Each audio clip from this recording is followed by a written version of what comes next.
Thank you, Chris. It's a pleasure to talk here, and I have to just find a way to get this right again.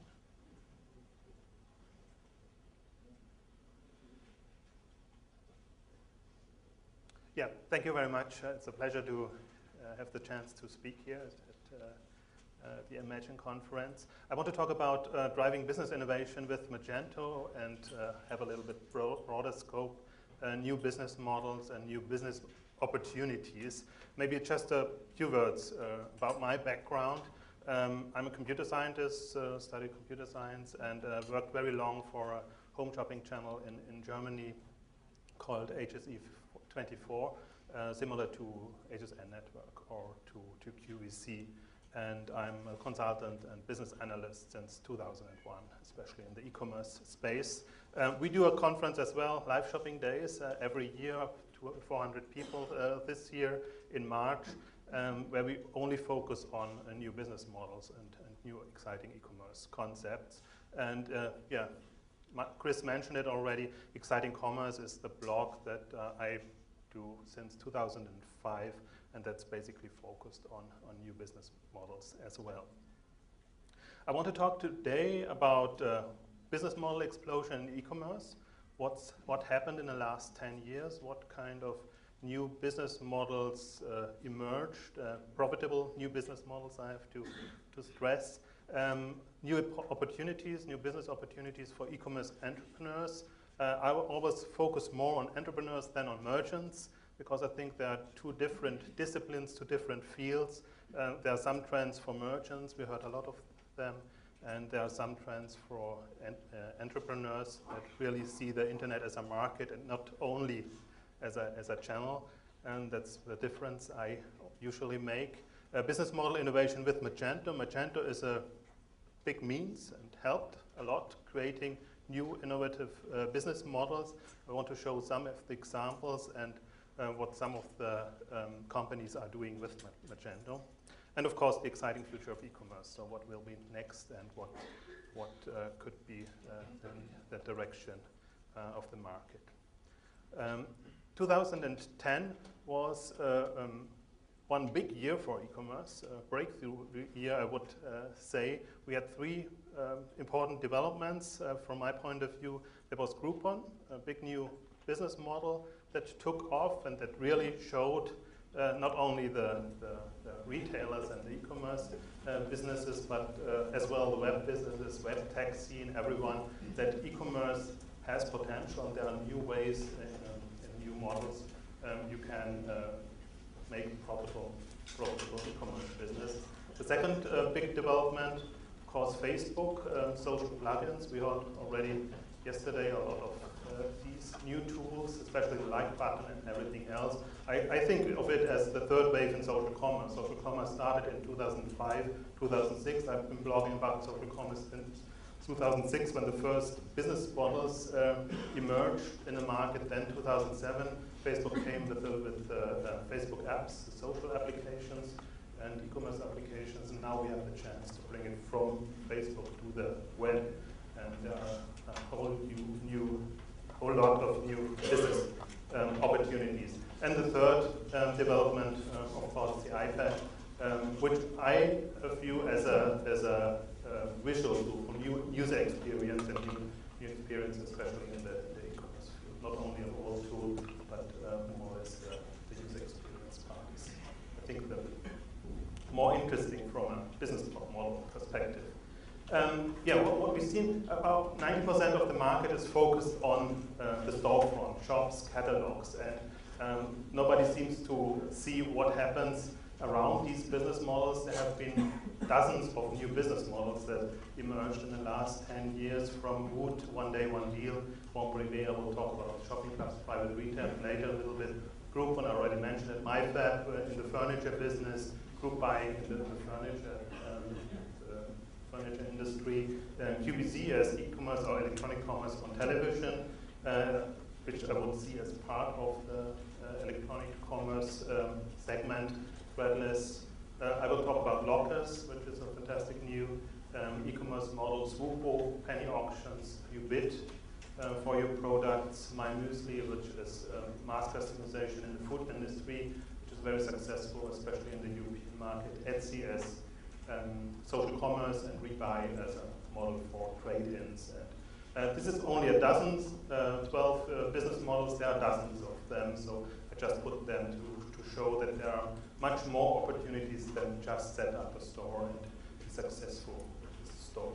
Even if you look at the Internet Retailer Top 500 guide, you will see that now there are lots more different kind of business models than a few years ago. They were very focused on shops and multi-channel business models. Now they have everything, especially in the year 2009. This was the latest edition. There have been a lot of the shopping clubs like Rühler, like Gilt, like Ideally, and others have appeared on the list. So I think even the market recognizes that there is more than only storefronts. Who's going to win the e-commerce race? As I want to talk about business models, I think it's business models which compete against each other. So we have the shops and catalogs who definitely have a head start and big market. It's a big market segment. Then we have flash sales, private retailing, shopping clubs, however you could call it, who are very successful. Groupon, as I already said, and several others. I showed them.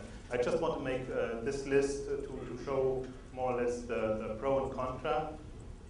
Online stores, of course, are the dominating business models. They are simple and easy to set up. We've heard it now, Magento Go and the mobile versions. They make it even easier, but, and there's a big but, the business model is very weak. It's easy to copy, it's extremely difficult to differentiate. You can have new features, new models and everything, but basically you compete on price, and that makes it very, very difficult. And I think that's what we see in the market. We see a lot of merger and M&A activity. People have to think either they merge with other bigger companies, they take VC money to really grow, especially in the segment between, let's say, $10 million revenue and $1 billion revenue. It's easy to successful with a shop if it's still small. Then you can find the niche and be successful. But once you get over 10 million and higher, then it will be more and more difficult because you have to spend lots of marketing and lots of money to really grow it, to scale up. So then we have flash sales, private retailing, which is a much more difficult business model. It's much harder to get it going because it only works if you get repeat customers and it's not as driven by new customers as shops and catalogs are traditionally. Bon Privé in France is the pioneer of this concept, and I put the revenue development on this chart because I want to make the point. Everybody talks about Zappos, and they go from 0 to $1 billion in revenue, and it took them about 10 years. And now you look at Bon Privé, and these are the euro numbers. So if you want to get the dollars, take it by 1.5, and you see they got from 0 to 1 billion almost faster, and they did it in France, a market that's much smaller than the US, and there are not as many people who order online already. And that's the dynamic of this business model, and especially a company like Bon Privé who invented this model, created it, and is very professional in what they do, how they work with the brands, and how they grow their business. And I think that's the reason, first, why there's a focus on the European companies, because there are markets like France where new business models appear and are very successful and then are adopted from other companies and other markets. And what has happened in the last 6 months, Amazon took over by VIP, one of the bigger European shopping clubs, and eBay took over Brands for Friends, the #1 shopping club in Germany and the #2 in the European market, which shows there are alternative business models, and these companies can do it on their own. eBay tried it. They set up their own shopping club and tried to do it, but eBay is not a retailer, and they can work with their retailers, power sellers, but they don't work with brands, etc. So it's definitely a good decision to take brands for brands and then already establish business and then grow it. At the moment in the European market, I don't know what will happen in the US. Maybe they will bring it over here too. So a lot of activity in this field. As I said, there are many new business models. Who will win the e-commerce race? Nobody knows. But if you look at what happens in the market and what kind of new concepts come to the market, then we see, and I put 4 of them here. One was Birchbox, Modcloth, and Shoe Dazzle here in LA. And what these models have in common, they are not comparable. They avoid the price comparison. So they either have their special collection products or they have a very special model that makes them unique and not easy to compare. I think this is what we see more and more. These are some examples, and I think fast fashion is one segment where there will be a lot of activity. The beauty business is still very small compared to the total market. There will be new business models that will grow online. So I think there's a new, I would call them the next samples, what will happen in the next 10 years. Some of these new models will make it, and they will use the web and not only use Google to drive traffic and customers. I like this study. It's a McKinsey study because normally you get studies that only tell you about the market developments, what happened already, and don't look for the potentials. And McKinsey asked customers everywhere in the world, especially in Europe and in the US, to compare it, how online shopping inclined,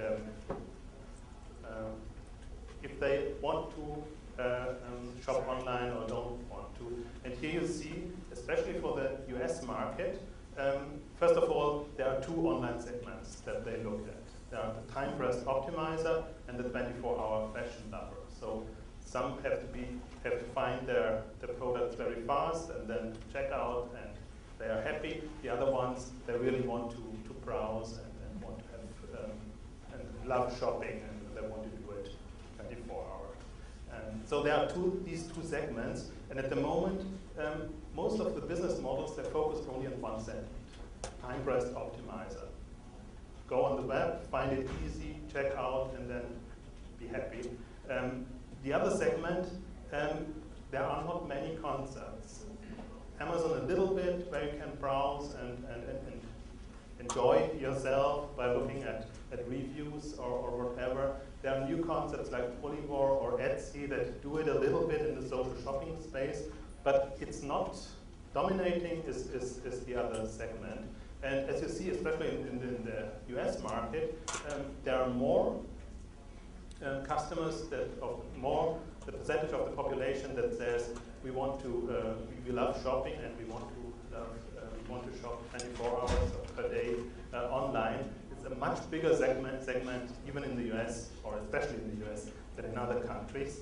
And what's interesting with especially the US data is that in the general population, not in the tech crowd, in the tech crowd, of course, people are still love their stores, their brick and mortar stores. Here you see it.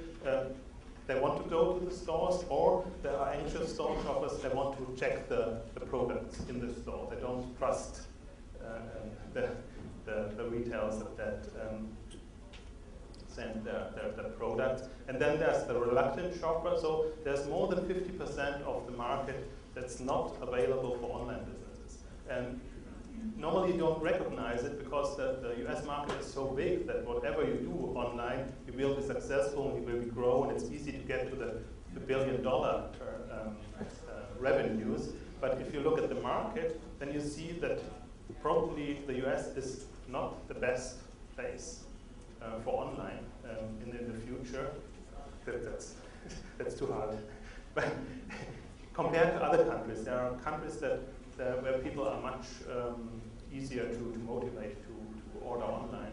That's why I put the German market, it's the other way around. We have 37% of people who really like to order online, because Germany is a country where catalogs have been there for 50 years. Everybody has somebody in his family and a grandmother who already ordered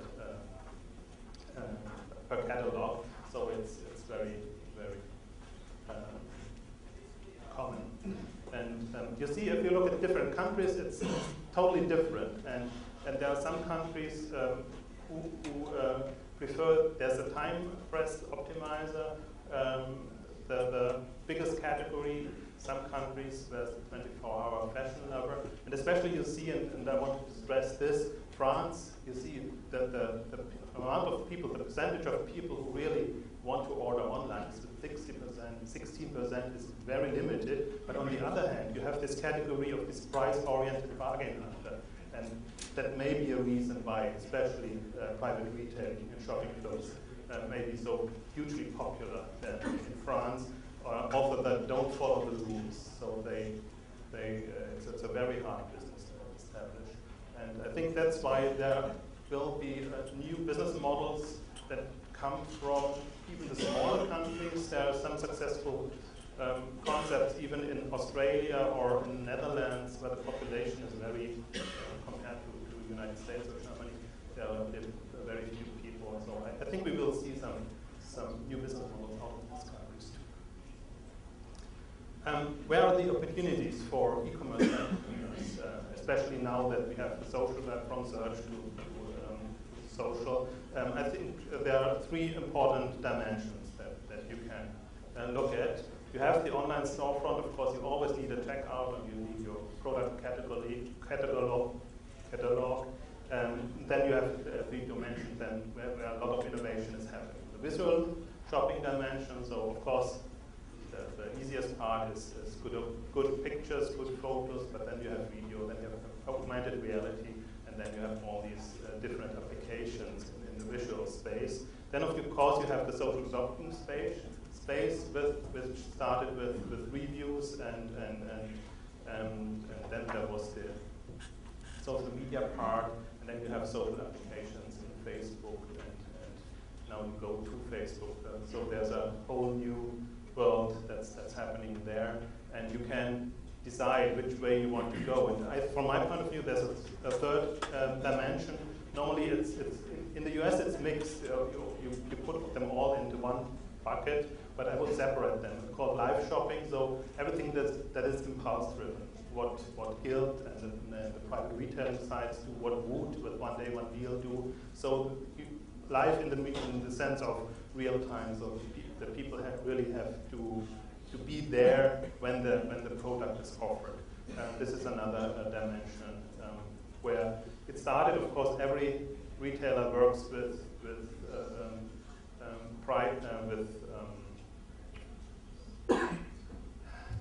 I don't know the word, so I stop here. And there are these dimensions and a space where you can innovate. You can come up with new business models, and you don't have to do everything. Sometimes you get the impression you have to be everywhere and do everything. But you look what your customers or what your business segment needs, and then you look for the tools and for the ways how you want to create a new business model. And I want to separate it. They're hugely successful. There's this one direction which traditional shops go, optimized for Google, and then there's the other one, and I think there are very different roads that you go when you are open for the web. If you want to have a social business, you have to follow different rules than what you if you want to a conversion-driven shop, for instance.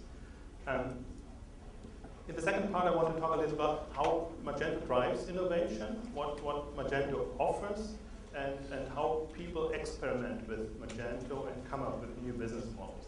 So, especially talking about private retailing, Magento was the first e-commerce platform that actively supported new business models like private retailing, so it was very easy to set up these shopping club environments.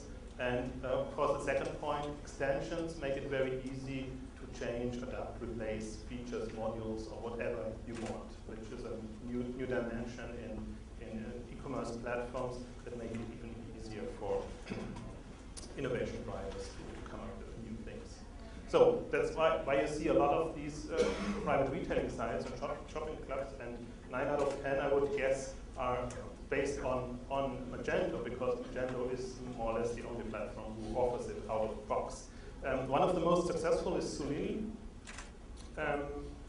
Some former Blue Nile executives founded it 2 years ago, I think. And interesting enough, it was based on Magento in the beginning, and you see what happened in the last holiday season. They really got traction and with a niche segment, so they're focused on babies, mothers, etc. And now they compete really with the bigger private retailing sites like Ulala, like Guild. What's next in private retailing? Everybody seems to do a shopping club or flash sales, etc. I think it's just the beginning. Now we focus a lot on the end of the product life cycle. With excess inventory and with overstocks, etc. I think the much bigger market is at the beginning of the life cycle. So Moxie First is one club or one private retailing site who allows to pre-order indie fashion. It's a Magento-based club, and I think this will happen again. At the moment, it's very difficult to tell brands, please give us your new collections, and then we will pre-sell it on our club. So this won't happen very soon, but they do it with indie fashion. It's much easier to have experience and to really test how this could work. And I can imagine that maybe in 2, 3, 4, 5 years that the brands themselves will create these clubs, and they have their fans who are very close to the brand, and then they have pre-sales, pre-order, etc. So that's a difficult situation. Do you still need a retailer, a merchant to sell the products, or can brands do it by themselves? So I think this is a big market segment, and I will be excited to see what will happen, especially in this private retailing segment.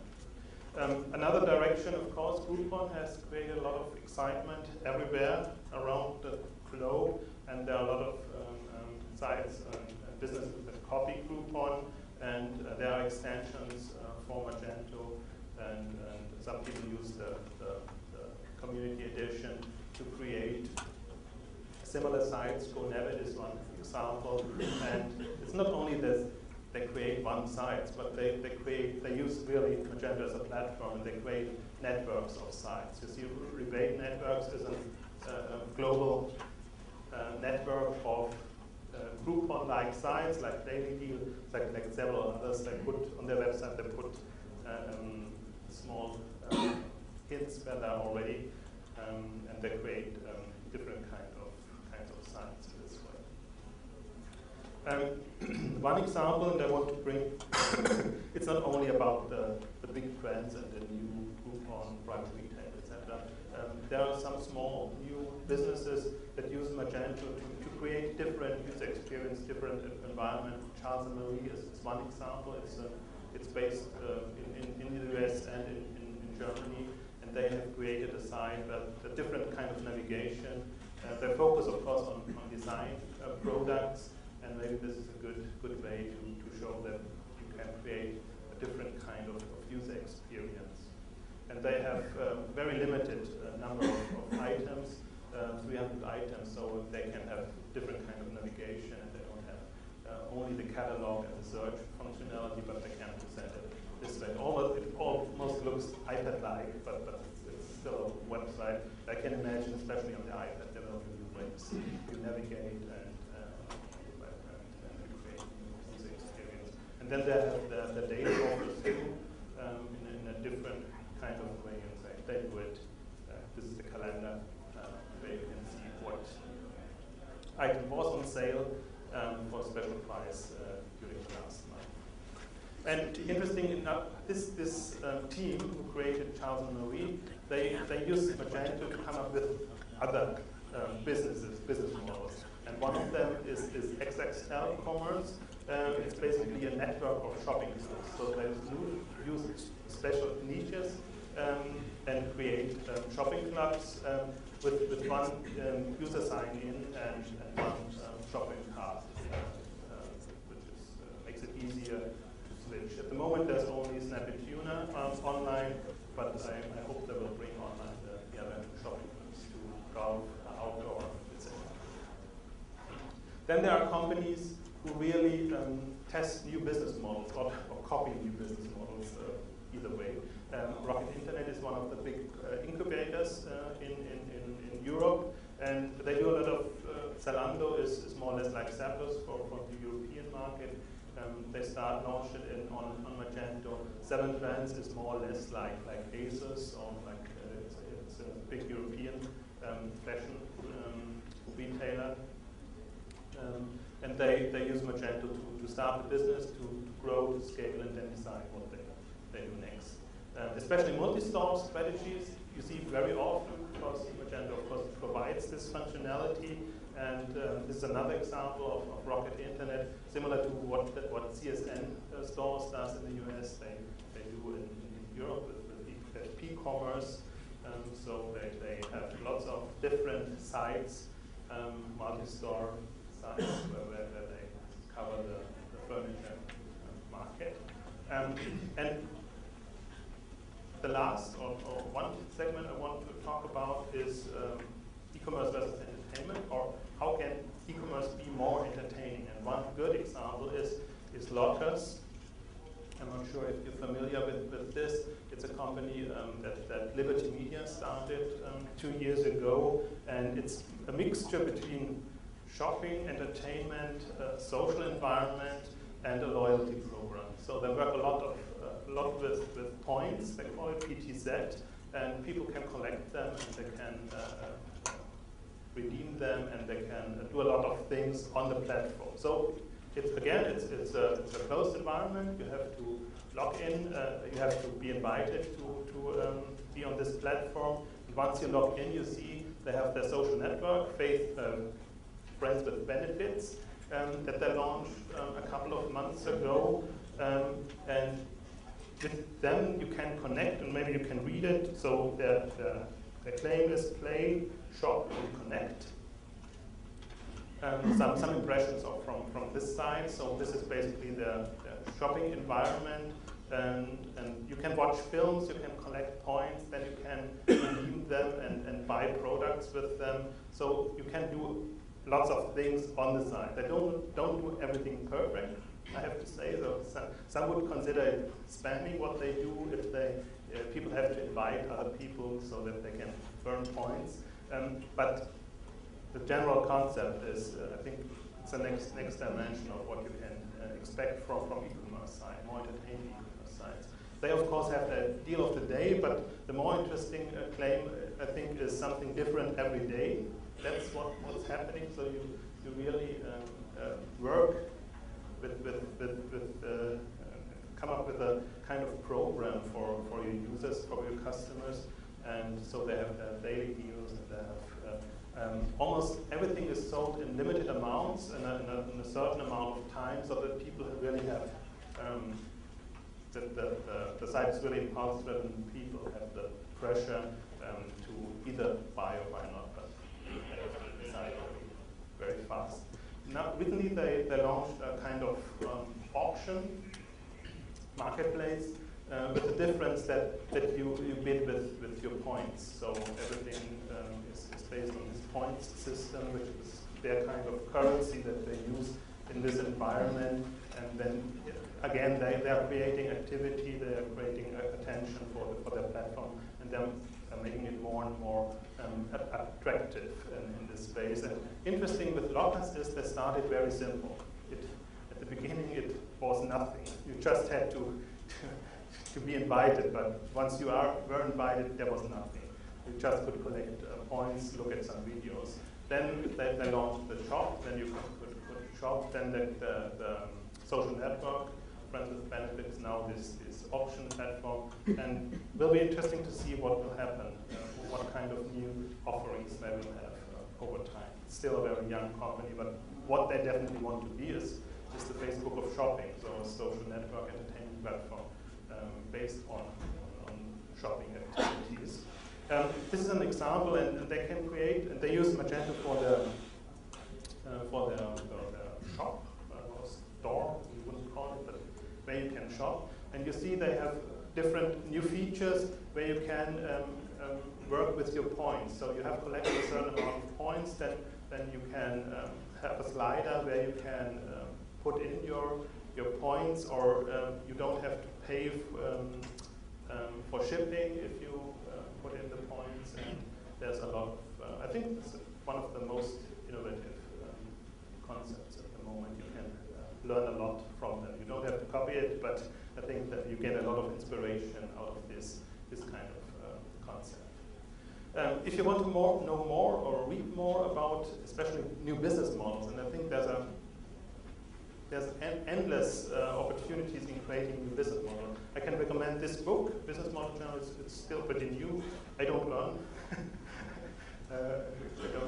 I recommend it just because I like it, so I don't get anything for it. But the interesting thing is they cover business models, web-based business models, customer-driven business models, all kinds of two-sided marketplaces and everything. So you not only get to know how you create a good business model, but you know what you can do online as well. And if you have some more time to read, I can recommend Game-Based Marketing. It's still the only book on gamification in e-commerce. And I think it's very interesting to at least know what could happen in the next couple of months, years. And then, of course, this is more classic. Anatomy of Buzz from Manuel Rosen is one of the really inspiring books on buzz marketing. If you don't know it, I highly recommend it. Just to give you a short recap, what I think is important at the moment, if you look at the market and you want to be an e-commerce entrepreneur and come up with new models, there's this business model explosion. I think it's worthwhile to really look at different kinds of business models and decide why they are successful, and if you want to go this way. 24-hour fashion lovers, so there are these people who really love to shop, they're excited about shopping, and they want to spend time online, and you can create environments where they can really spend the time and the hours, and you don't have to send them to the checkout as soon as possible. And I think this is the future if you think that you need repeat customers. I think there must be totally different environments for repeat customers than for new customers. And these new models like private retail designs or others, they really focus on repeat customers. And yeah, learning from social gaming and entertainment, especially what happens with Farmville and these sites on Facebook. Why women use Farmville and get to play as nobody expected them that they would really play online. And you can learn a lot of these environments and how they are created, how they work, how they use virtual currencies and point system, loyalty systems to really attract the people and keep the people on the platform. And of course, entertainment. How can shopping be more fun, more entertaining? I think there are still too many boring online shopping sites. There must be some more entertainment. If not, the entertainment companies will do it, and I consider Lockers as an example. Liberty Media is in part an entertainment company, but they have QVC, they have Backcountry and other companies that really have created new business models. And then the merchants or the e-commerce entrepreneurs must do it. Lots of opportunities in this market too. Yeah, thank you very much. Join us either at excitedcommerce.com, the blog, or live shopping days. I'm open for questions. Thank you, Jochen. I appreciate the